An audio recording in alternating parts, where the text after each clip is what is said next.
Строительство школы на 275 мест в новостройке Алай-1 началось в конце 2015 года, но из-за нехватки средств строительные работы были приостановлены. Весной этого года строительство возобновилось, сейчас здание готово на 60%. Сметная стоимость проекта составляет 36 миллионов сомов и финансируется из республиканского бюджета.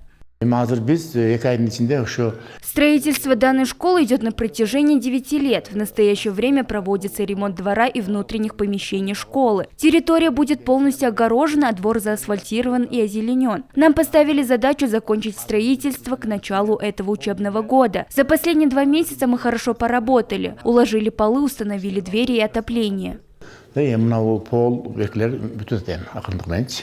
Тем временем жители новостройки, которые находятся на окраине Аша, с нетерпением ждут окончания строительства, так как все школы находятся далеко и детям трудно добираться до них.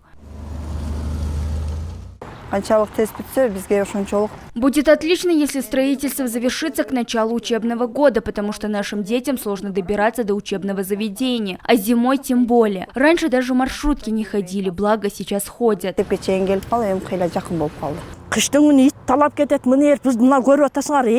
Мы уже давно ждем открытия этой школы. Все мои внуки учатся в школах, до которых далеко добираться. Но у нас нет выбора, а еще здесь опасно, есть бродячие собаки. Постоянно переживаем за детей.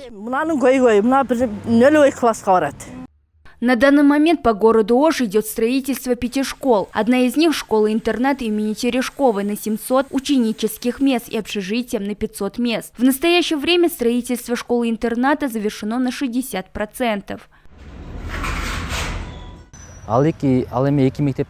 Из 5 школ 2 школы долгострой. Их строительство началось в 2015 и в 2017 годах. И в тот же период было приостановлено. Благодаря инициативе мэра города Ош Бахтыбека Джитыгенова работы возобновились. Одна из этих 2 школ будет сдана в эксплуатацию к началу этого учебного года.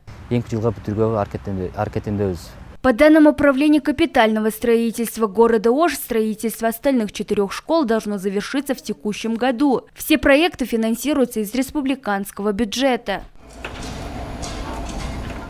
Нагима Бакаева, Манарбек Арзыбекулу, ЛТР, город Ош.